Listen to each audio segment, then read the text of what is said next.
नमस्कार। क्या आपने संत कबीर जी का, संत रैदास जी,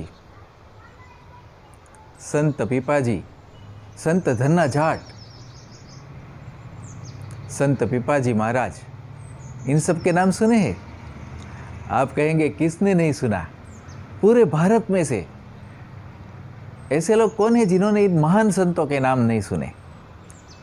लेकिन क्या आप जानते हैं, इन महान संतों के, इन सभी इतने बड़े सद्गुरुओं के एक ही गुरु थे, वो थे स्वामी रामानंद जी। आज उनके बारे में हम बात करेंगे। स्वामी रामानंद जी का जन्म आज से 700 साल पहले प्रयाग में एक कान्यकुब्ज ब्राह्मण परिवार में हुआ था।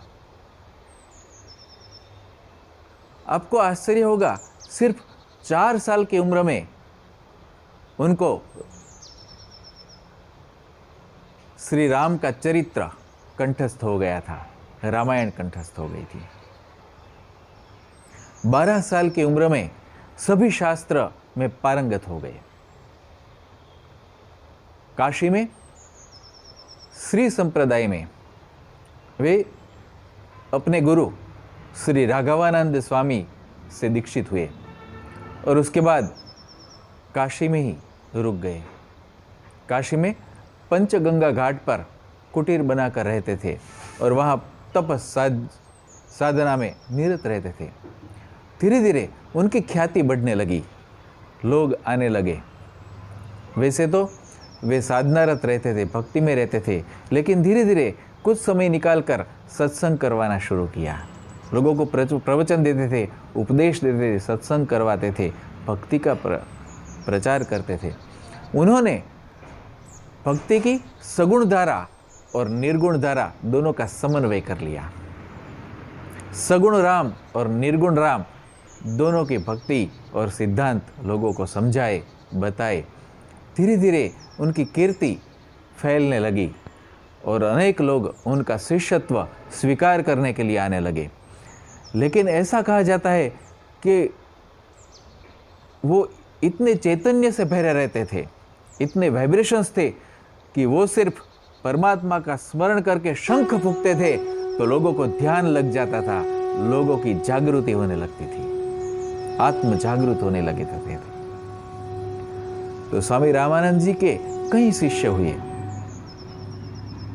स्वामी रामानंद जी ने पूरे भारत के सभी तीर्थों में भ्रमण किया और वहाँ लोगों में धार्मिक चेतना जगाई। कई राजाओं को उपदेश दिए। उस समय के वे क्रांतिकारी संत थे। उन्होंने सभी वर्ण के लोगों को अपनाया।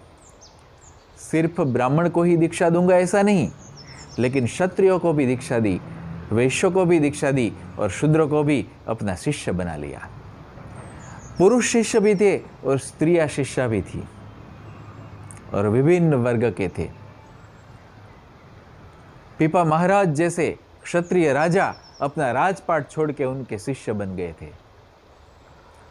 तो रैदास जैसे चर्मकार जाति में से आने वाले उनके शिष्य बन गए। तो कबीर जो जुलाहे थे और मुस्लिम परिवार में उनका पालन हुआ था, वो भी उनके शिष्य बन गए। तो पद्मावती और सुरसुरी जैसी महिला शिष्याएं भी उनकी थी। तो उनके शिष्यों की संख्या बहुत बड़ी थी। उनमें से 500 शिष्य जागृत थे और 12 शिष्यों को तो उन्होंने अपने समान सद्गुरु बना दिया, अपना सर्वस्व अर्पण कर दिया। जो हमने नाम लिए ना कि संत कबीर जी, संत रैदास जी, संत पीपाजी, सेन महाराज, धन्ना जाट, नरहरि आनंद जी, अनंत आनंद जी, सुखानंद जी। तो ये नरहरि आनंद जी, आपको बात बता दूं कि आप सबने गोस्वामी तुलसीदास जी का नाम सुना है ना। गोस्वामी तुलसीदास के गुरु थे नरहरि आनंद जी, जो कि स्वामी रामानंद जी के शिष्य थे। यानी स्वामी रामानंद इतने समर्थ शिष्यों के गुरु तो थे, लेकिन तुलसीदास जी के तो वे दादा गुरु थे।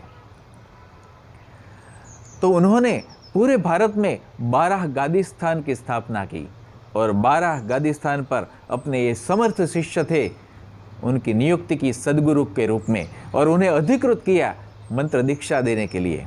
और उनके पीछे रामानंदी संप्रदाय चला पूरा, और उनके शिष्यों के पीछे भी कबीर संप्रदाय चला, रैदासी संप्रदाय चला, विभिन्न संप्रदाय चले।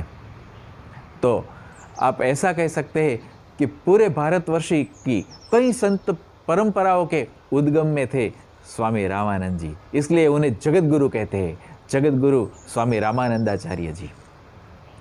तो उनके जीवन के कई प्रसंग है, कैसे कबीर जी उनके शिष्य बने, कैसे रैदास जी बने पिपाजी के साथ, और काफ़ी प्रसंग है, लेकिन अभी समय की मर्यादा है तो उसके बारे में फिर कभी बात करेंगे। आज गुरु रामानंद जी को नमस्कार के साथ धन्यवाद।